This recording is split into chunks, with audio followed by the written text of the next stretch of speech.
The rig is a towering skeleton of steel, rising up and out of the water. To walk across its surface from one place to the next is to walk between enormous ribs of cold metal, beneath the glare of 100 blinking lights.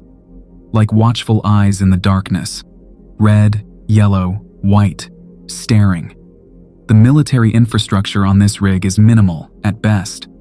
Communications facilities with direct channels to superiors, a maintenance station, and a unique modified phalanx CIWS, an enormous gun, anti-ship in its original design. We use it when required, if the shadow in the sea gets too close. My name is Alejandro. I work for the US Army. I dislike working on this rig, but I get no choice in the matter. I am stationed here currently with Writen and Evie, 2 fellow soldiers, and about 60 rig workers too, though our interactions with the crew are minimal. They think we bring bad luck. They might well be right. The rig is 250 miles east off the coast of New Jersey. The wind is cold and fierce, and I shiver at my station as I squint out over the waves, gradually increasing in their intensity as they churn and froth against the rig's great legs. Leighton steps up beside me. I don't know what she's doing here. In the army, I mean. Not on the rig. Our purpose on the rig is clear, even if it makes little sense. But Leighton was always too soft for this life. And now she's just too scared to quit, I think. I don't even blame her. Being told what to do is a pain, but at least we have our instructions. Instructions are simple. "It's going to rain tonight, Jandro," she says to me. "You think?" "Oh, I know. My hearing's playing up again. Means it's going to rain." I reply, disinterested. "Also, Command gave me the weather report earlier," she says. "In fact, look over there. You can see the edge of the rain if you look real hard." I follow her finger, and sure enough, on the gray horizon, there is a shadowed column of rain in the far distance, beneath a steadily rolling building crescendo of clouds. The relevance of the rain is significant. The DOTP is far more likely to arrive during such weather. The greater the obscurity in our surroundings, the more likely it is to appear. I lean back against the rail behind me and rub a hand across my weary eyes. Allow me to explain our duties here. The DOTP is an acronym for Disturber of the Peace. It's the name that Leighton and Evie and I came up with to describe the anomaly that plagues this Partiulicar rig. The DOTP arrives only at night, between the hours of 0100 and 0600. It takes the form of a Greenpeace ship, a small to mid-size icebreaker, typically. The name of the ship varies.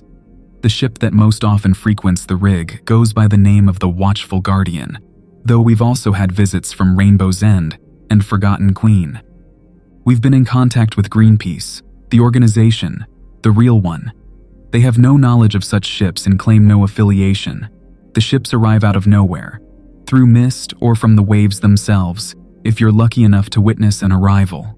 The crew on board is unique to each of the 3 ships, though the 3 crews are constant.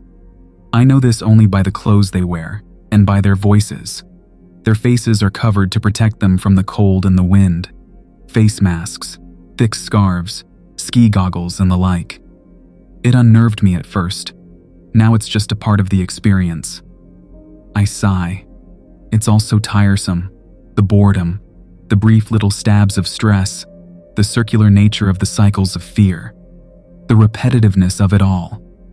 The Greenpeace vessel will try to encourage us to join them.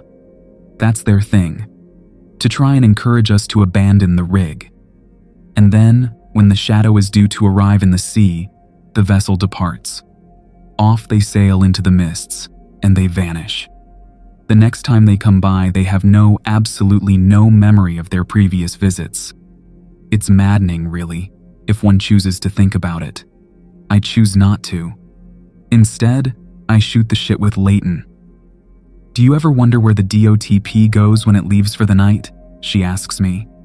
It's not the first time she's asked this question. "I used to," I tell her. "Don't much care anymore." "Yeah, but you don't really care about anything," she mutters. "Untrue," I say back, but I don't have the energy to argue. "Why don't they remember us?" she asks. "The crew, I mean. How come they always forget?" "Maybe it's all just an illusion. A trick, so that the shadow in the water can get us." No, she says, shaking her head and wrinkling her nose. "I don't think so. The ship always seems pretty scared of the shadow. If it wasn't for the shadow, then it might even stay all night trying to convince us to join them." "But the shadow always comes," I say, looking out over the water as the sun disappears beneath the sea. "It always does." "Yeah," she murmurs. "Yeah, I guess that's true. Still, I don't think the crew are evil. They seem too nice. Maybe they really are trying to, save us." "They seem too nice," I repeat, shaking my head. "They're dangerous. Don't let them into your head." "Yeah," she says quietly. "Sure." A noise behind me bids me turn, and I make eye contact with a rig worker. He gives me a curt nod, glances to Leighton, then carries on along his way, ascending a mesh metal set of stairs to the level above.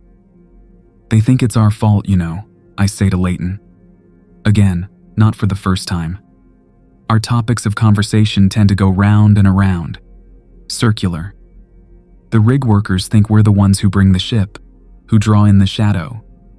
Maybe we are, she shrugs. Bullshit. The anomalies came first, and we were sent out here to deal with it all. It's not like the ship is dangerous, though, Leighton says. It's never actually attacked us. Yeah, that's because we're here. I know you're familiar with deterrence, Leighton. We studied it together. She opens her mouth to continue, but I'm not done. And besides, the shadow in the water is definitely dangerous. Maybe our presence here is the only thing stopping the shadow from doing what the DOTP always promises it will. And hell, who knows what their true motives are? I'm not convinced, she replies. Are we a deterrent to the shadow too, do you think? Does it even know we're here? Oh, it knows, I mutter. It fucking knows. Night falls. Evie has joined us now. We watch as a trio, our eyes peeled for any hint that tonight might be a night that the disturber of the peace makes an appearance. There's no way of knowing, really.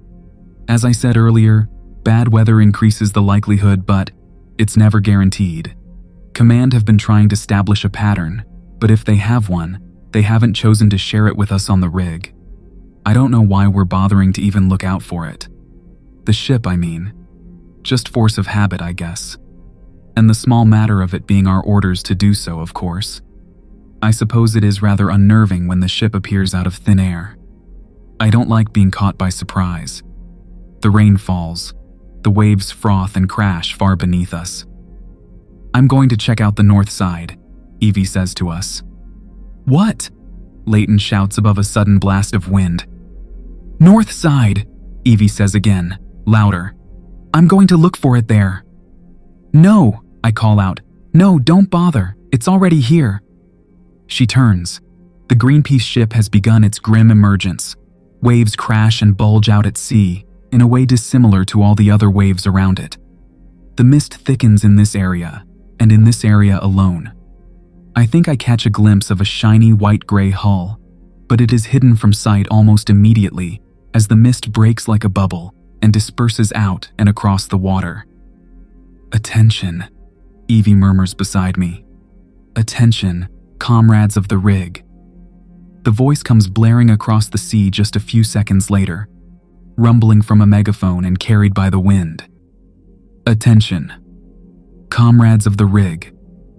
I chuckle, raising my rifle. It won't do jack shit from here, but again, it's part of the procedure. Deterrence, warning shots if required, etc. The vessel begins to enter into plain sight. From the fog it rises and crashes through the waves, roughly parallel to us, but drawing slowly closer. I grab the binoculars and peer through them for a quick look. I recognize the crew, of course. I scan down to the ship's name, Watchful Guardian. Yes, it's our regular visitor. I look back over the deck. I count 5 people, all standing roughly the same distance apart, one holding the megaphone. He wears a thick blue parka and a blue mask, with an orange visored pair of goggles. The others are all adorned in colorful clothing too. There's a woman amongst them who wears a pink jacket. She holds the megaphone sometimes. It's impossible to tell the gender of the others. They never speak to us, so we can't even tell by way of their voices. "Comrades of the rig," comes the voice again. "This rig and the people upon it are in mortal danger. The beast approaches, and you will need to evacuate onto our vessel immediately." "Do you want to do it this time, Jandro?" Evie asks me, holding out the megaphone. A roar of wind makes us all take a step back, and her ponytail is sent whipping around her shoulders. I reach out for the megaphone. "Sure," I say, bringing it up to my mouth and lowering my weapon. I step up to the rail and lean out over the edge. "Thank you for your concern," I call back over the water. "But this rig is well equipped to defend itself. Thank you, now please, be on your way." "You don't understand," the man on the deck replies. He throws out a desperate arm in plea. "Your drilling here has encouraged the attention of the beast. He will strike and attack and bring down this rig before the morning. You need to allow us to dock so we can get everyone to safety." "You are approaching the limit of the safety zone of this installation," I call back, well familiar and well bored of this tired old routine. "Your ship is in danger of wreckage. Turn your boat around and steer clear." The ship draws closer. It's close enough now for me to read the vessel's name without the use of the binoculars. The man lowers the megaphone and says something inaudible to the woman in pink. They both gesticulate wildly. Then the man brings the megaphone back up to his lips. "If we are able to dock, then you have a chance to escape. Do you have no radar equipment available? The beast will be converging on this location as we speak. There isn't time for debate. If you want to live, then you need to board now." Thunder ripples through the sky, and a faraway flash casts deep but temporary shadows across our environment. We have radar capabilities, of course, by the way, but they never reveal anything in the water. Sometimes we get readings from the DOTP itself, but not always. You are too close to the rig and at risk of wreck. If we believe you to pose a threat to the US citizens aboard this rig, then we will shoot down your ship. Please consider this a warning. Turn your vessel around and depart." "Please," shouts the man, with such intense desperation that even despite the frequency of this little performance, it still gets to me. That gnawing doubt. I push it away. "Turn your ship around," I shout back. "You will not be warned again. We are receiving no signal or suggestion of any threat to this rig but yourself. Turn your ship around."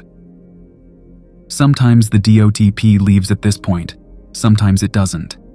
There are a great many variables, and the three of us spend our mornings following these incidents writing up play-by-plays for command to study. As I said before, we're yet to receive any meaningful intel back for our report writing. Maybe one day. Though our shifts will probably be done by then. Maybe there'll be something useful for the next crew. The man in blue hesitates.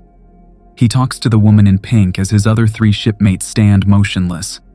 Sea legs of iron as the ship rocks and sways on the surface of the sea, but they themselves stand stock still. He brings up the megaphone. "Comrade, allow us to dock. This entire rig must be evacuated. The beast will tear this entire apparatus and the people upon it to shreds. Or worse. Please, you must evacuate. You are in danger." "All right," I mutter to Leighton. "Fire a warning shot." She hesitates. I look at her. "Leighton, fire, already." She does. There's a bang and a brief flash, though it's impossible to tell if the bullet even struck the ship. The man in blue gets the message, however. "I appreciate your concerns," he shouts, "but this is no trick and no trap. The beast approaches. We can save you. We can take you to safety, don't you get it? Please, at least let us dock. Talk to us. Turn your ship around, Captain," I bellow into the megaphone, "or the shots we fire will increase in intensity until the threat your vessel poses to us has been neutralized." "Why are you firing at us?" the man shouts back. "For fuck's sake, we're trying to help you here. Don't you care? Do you think me a liar? I cannot risk the lives of my crew for you, so this is your final chance. Allow this vessel to dock at the rig, and you will be able to make an escape. We have space aplenty for..." Evie, stationed with the Phalanx CIWS, brings the great gun around with a rattle and a mechanical crunch, aiming the barrel at the hull of the watchful Guardian. The man stops mid-sentence and lowers the megaphone. He shakes his head in frustration and says something to the woman in pink, who immediately runs from the deck and through a door in the cabin. "You were warned, soldiers," he calls back. "May God save you. I'm sorry." And with this, he too strides from the deck. The other three follow, in single file. A horn blares from the ship, cutting through the froth and churn of the dark waves and the rush of the rain. The watchful Guardian groans and rumbles and picks up speed, arcing around and away from us in a slow circle. "They're leaving quickly tonight," Leighton says anxiously. "Don't you think?" I glance at my watch. No, not really." She shifts. "I don't know. Haven't you noticed this? I swear they've started leaving easier and easier." "Easier?" Evie asks, stepping down from the rig's weapon. "Yeah, you know, like they don't put up much of a fight. Remember way back in the beginning? We could argue with them for hours." "Well, we threaten them a little more now," I respond with a shrug. "Saves us time, for sure." Leighton does not respond. She only chews her tongue in thought. A low, bone-trembling rumble warbles through the air. It comes from beneath and shakes the rig in time to the thunder. I can feel myself paling, the blood draining. I hate this part. I know that we'll be okay. I know it. But this part is still, by far the worst. Leighton grips the rail, her eyes widening. "The beast is louder this time too," she says. "No, you're imagining things," Evie cuts in. "Come on, split and search. Let's see where the thing's going to appear this time." We separate, running down the sides of the deck. The location of the beast's arrival is useful intel. Typically it appears at the opposite side of the rig to the DOTP, but again, it's not a guaranteed rule. The rig is deserted as I run between its steel. The workers stay well clear of us during this ritual. It hampers productivity somewhat, I suppose. But hell, I don't really give a shit about any of that. And I don't blame them. 2 agonizing minutes pass by. Every second that goes by without seeing the beast sends my anxiety levels spiking. Every night I convince myself that this'll be the one time that the DOTP has told us the truth. That the shadow in the water will attack and bring down the rig. That we'll be consumed, drowned, taken, torn apart. Or worse. My heart stops for a moment when I catch sight of it. The shadow in the water. The beast. I grab my flashlight and hold it up the sky, flickering the thing on and off, on and off. The others, if they see it, will come to join me. If not, well, the rig isn't that big. They'll find me eventually. I peer over the edge, the wind cold against the exposed skin of my face. The beast is, by my guess, about a half-mile long. It is difficult to tell exactly how long, however, as its shadow only becomes visible as it approaches the surface, and it frequently dips and lowers as it navigates the depths of the surrounding sea. My teeth are sent shivering in my gums as that dreadful deep-sea roar reverberates around the steel of the rig, goosebumps rippling up my arms and neck. "Hey," Evie says from beside me. "Found it." Whew, that definitely took longer than usual tonight. You know, I sometimes fear that... "Yeah," I interrupt, knowing what she's going to say. "Yeah, I know. Same." The shadow slithers and snakes beneath the waves, and due to its size gives off the illusion of being slow-moving. It's not until it's right beneath us, however, beginning its dutiful circling of our station, that one really gets a sense of its speed. The beast begins to circle, around and around. I try to keep the warning words of the DOTP out of my head. I make a mental note of the location of the beast's arrival for when it comes time to write up my report, and I exchange a few words with Evie. She nods, and returns to the CIWS. She may or may not fire down into the beast. Hopefully she won't. It's rare, very rare indeed, that we are ever required to strike the shadow itself. But those nights are not fun. They are not fun in the slightest. I walk the perimeter of the rig until I locate Leighton. She stares down into the water, watching in silence. "You good?" I ask her. She nods, but does not respond. The beast departs as the weather begins to improve. Still in the depths of the night, but the rain and the wind are lessening now. With one final terrible roar, the beast breaks its circling and begins to slither off and away into the sea, quickly descending back down and vanishing from sight. I allow myself a deep, slow, calming breath of Atlantic air, almost tangibly feeling the tension leave my muscles. Great. Wonderful. Another night done, and time for bed. I'll write up the first draft of the report then go over it and update it in the morning. It's important to write down everything of note before going to sleep, while the memories are fresh. I am always careful to keep Leighton's comments omitted. When she questions our role here, or the hostility of the DOTP, she just speaks before thinking. She's like that. She doesn't mean anything by it. Her words would be considered blasphemous by some, and I'm no narc. I write up what I need to and head to my dorm, crashing quickly into a dreamless sleep. It's 4 more days until the DOTP returns, and we can all tell it's going to be one of those nights, even before the sun has set. Everyone, including the rig workers, are on edge. The clouds spend the course of the day slowly gathering, growing, billowing up and out, and filling with ice and with brutal, bitter water. And I am afraid, this evening. Actually afraid. I hate myself for it, but I can't help it. It's the same every time, Alejandro, I tell myself. The exact same. We are never attacked. Nothing ever happens. Just stick with it. You'll be fine. And so we prepare for the night. We await the coming of the DOTP as the first great sheets of rain begin to wash their way across the horizon towards us. I cringe and brace as the first icy droplets fall onto my face. Then more, and then, in seconds, the sound of the torrent against the steel and into the sea is almost deafening. "I feel weird tonight, Jandro," Leighton says to me, fidgeting. "Like, I don't know, something's different." "No, it isn't," I gruffly reply. "It's the same as it always is." "The last time the beast was here," she begins, but I cut her off.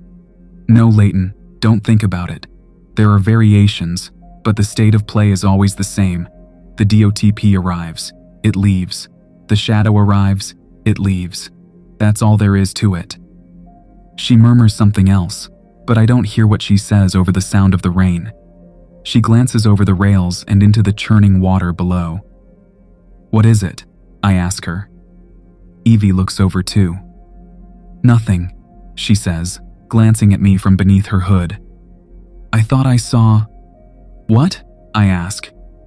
"Nothing," she finishes lamely, before turning to take her leave. Preparing for her perimeter walk in search of the DOTP. Our line of sight is dreadful tonight. Absolutely dreadful. Evie and I have to get the searchlight working, something we very rarely use as it limits our night vision. But when we don't have much of a vision at all, our options are limited. We only have the one though, so once it's up and running I take command of it, and the two of us use it to scour the sea. Nothing appears. "It's gotta appear tonight, surely?" Evie asks. "I mean on a night like this? Surely." "You'd think, but maybe not." I grunt and swing the searchlight around. "Maybe it isn't coming tonight at all." Evie snorts with grim laughter. "Yeah, if you say so." She pauses. Leighton's taking her sweet time. An offhand comment. But still. I lean back from the searchlight. I make eye contact with her.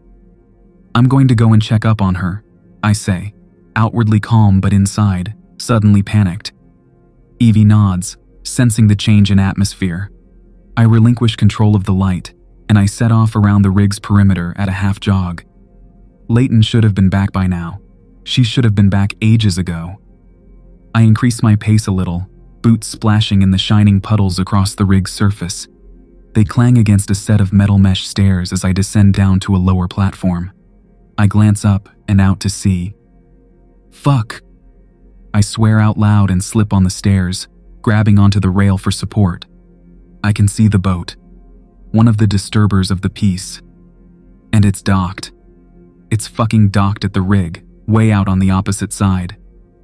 I break into a run now, sprinting between the bars and metal bones of the surrounding apparatus, skidding across the platform towards it. I take the final set of stairs 3 at a time, landing heavily at the bottom and running across to where the ship rocks and shudders in the waves beside the lowermost platform. And there is Leighton, preparing to board. She looks back at me, and our eyes meet. "Leighton!" I scream out into the storm. "What is she doing? What the fuck is she doing?" She quickly looks away and jumps across to the ship's deck. She lands with a stumble and is welcomed into the arms of the woman in pink, adorned in mask and gloves and goggles. The man in blue is also there. This must be the watchful guardian, not that it matters, I suppose. "Comrade," he calls through the megaphone. "Welcome. Quickly, jump across to the ship. There's still time to get you out of here, to get you all out of here." I stop at the edge of the dock, panting. I've never seen the crew of the DOTP so close. They stand completely still, legs shoulder-width apart, all facing towards me. Leighton's hair is blown out to the side in the gale. She clenches her fists and then says something to the man in blue. He nods and passes her the megaphone. "Alejandro," she shouts through the device. "I think we're supposed to board. They're just going to keep coming. We have to board for the cycle to end." "What the hell are you talking about?" I shout back, though I have to really project without the use of a megaphone of my own. "Who cares about the damned cycle? Leighton, get back onto the rig right now. You are in danger. How could you be so stupid?" She violently shakes her head. "Tonight is the night, Jandro. The beast is finally going to take down the rig. Please. If you don't want to be torn apart and lost beneath the sea, then you have to board. They're just trying to save us." "Have you lost your mind, Leighton?" I scream back. I raise the rifle and aim at the man in blue. Leighton steps in front of him, blocking the shot. "Jesus!" I shout at her, furious and terrified. "Leighton, please don't do this. Don't do this. There's still time." I give voice to this thought. "There's still time to come back. Please." She hands the megaphone back to the man in blue. "Comrade, the beast approaches. Are you able to evacuate the rig? Everyone needs to be off in the next few minutes." "Please, send her back," I shout to him. "Let Leighton off the ship." "I don't understand," he calls back. "You need to join us. This whole rig is going down. You won't stand a chance against the beast, I'm sorry. Please, evacuate the rig." I take aim, and I fire. The megaphone flies out of his hands, a large piece shattered right off. The man in blue stumbles back in alarm as it clatters to the deck. He makes a gesture to his crew, and at once they retreat into the cabin. The ship's engine starts to groan. Leighton shouts something at me, but I don't hear what she says. The man crouches swiftly down and grabs the damaged megaphone, calling back one last time. "I'm sorry, but I can't put my crew's lives in danger like this. May God help you. I hope by some miracle you survive the attack, soldier." And with that, he departs. He opens the door to the ship's cabin and gestures for Leighton to go inside. "Leighton!" I shout. "Please, just come back." But the ship is pulling away from the dock, rising and falling in the angry waves. And with a final glance, Leighton passes through the doorway, and the man in blue follows. The ship pulls back and sails off into the storm. I take aim and fire off a few more shots, though I don't know why I'm bothering. I manage to mark the hull, a nice clear bullet hole by the G of Watchful Guardian. But there is nothing of any use that I can do. Nothing I can do but watch in distress as the ship turns away, as it sails off through the chaos of the storm and sea, plunging through the waves and into a slowly spreading cloud of mist, vanishing from sight. No frothing above the slithering shadow. The night drags on. Years of my life are lost to the storm through the sheer stress of the situation. The searchlight swings round and around, but the beast does not attack. Maddeningly, thankfully, torturously, the beast does not attack. Even after everything, the storm, the foreshadowings, the warnings, there is simply no attack. The beast just circles, around and around and around, until the storm starts at last to subside. With a final menacing watery roar, the shadow begins its final descent, breaking off from its path, swimming out to sea and sinking back down into the depths until Lit is lost completely from sight. The rain eases, the wind calms, and the sun steadily begins to rise, casting its thin gray light across the surface of the sea. And I only stare, still in a state of shock, eyes bloodshot and hands trembling on my rifle. Leighton is all I can think.